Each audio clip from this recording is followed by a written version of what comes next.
வணக்கம் guys, இன்னைக்கு video பார்த்தீங்கன்னா இந்தியா vs சவுத் ஆப்பிரிக்காவோட வார்ம் அப் மேட்சோட மேட்ச் தான் பார்க்க போறோம்.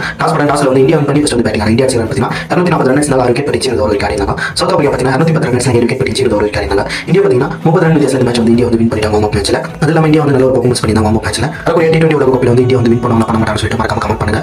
பேட்டிங் மட்டும் பெர்ஃபார்மன்ஸ் வந்து பார்க்கலாம். இஷான் கிஷன் பார்த்தீங்கன்னா ஒரு 53 ரன் கிட்ட அடிச்சிருந்தாரு. திலகர் பார்த்தீங்கன்னா 45 ரன் கிட்ட அடிச்சிருந்தாரு. அக்ஷர் பட்டேல் பார்த்தீங்கன்னா 35 ரன் கிட்ட அடிச்சிருந்தாரு. யாக்கோ மாசன் பார்த்தீங்கன்னா ஒரு விக்கெட் எடுத்தாரு. மக்காப்பா வந்து பார்த்தீங்கன்னா ஒரு விக்கெட் எடுத்தாரு. பாபின் பாஸ் பார்த்தீங்கன்னா ஒரு விக்கெட் எடுத்தாரு. சிஸ்டன் டாப் வந்து பார்த்தீங்கன்னா 45 ரன் கிட்ட அடிச்சிருந்தாரு. கில்டன் பார்த்தீங்கன்னா 42 ரன் கிட்ட அடிச்சிருந்தாரு. ஐடன் மார்கன் பார்த்தீங்கன்னா 38 ரன் கிட்ட அடிச்சிருந்தாரு. அபிஷேக் சர்மா 2 விக்கெட், அக்ஷர் பட்டேல் ஒரு விக்கெட், வன்ஷ் கருதி ஒரு விக்கெட் எடுத்தாரு. இந்த 90 உலக கோப்பையோட மேட்ச் வந்து பார்க்க போறோம். இது எலிமினேட்டர் போட்டி யாராக்கு பார்த்தீங்கன்னா ஆப்கானிஸ்தான் வெர்சஸ் இந்தியாவோட மேட்ச் வந்து பார்க்க போறோம். ஃபர்ஸ்ட் வந்து ஆப்கானிஸ்தான் டாஸ் வின் பண்ணி ஃபர்ஸ்ட் வந்து பேட்டிங் அவங்க வச்சு பார்த்தீங்கன்னா 310 ரன் கிட்ட அடிச்சாங்க. 4 விக்கெட் பிடிச்சு ஒரு விக்கெட் ஆடினாங்க. இந்தியா பார்த்தீங்கன்னா 313 ரன் அடிச்சு 3 விக்கெட் பிடிச்சு 41 புள்ளி ஒரு ஓவர்ல பார்த்தீங்கன்னா 7 விக்கெட் வித்தியாசம் 53 வித்தியாசம் இந்த மேட்ச் வந்து இந்தியா வின் பண்ணி ஃபைனலுக்கு வந்து போயிருக்காங்க. ஃபைனல் வந்து யார் கூட மோத போறாங்க பார்த்தீங்கன்னா இந்தியா வெர்சஸ் பார்த்தீங்கன்னா இங்கிலாந்து மோத போறாங்க. இதுல வந்து யார் வின் பண்ணுவாங்க சொல்லிட்டு மறக்காம கமெண்ட் பண்ணுங்க. உலக கோப்பையோட எல்லா போட்டியும் வந்து நம்ம சேனல்ல வரும். இதுல வந்து அண்டர் 9 வந்து இந்தியா வந்து வின் பண்ண மாட்டாங்கன்னு சொல்லிட்டு மறக்காம கமெண்ட் பண்ணுங்க. வீடியோ சந்திப்போம். நன்றி, வணக்கம்.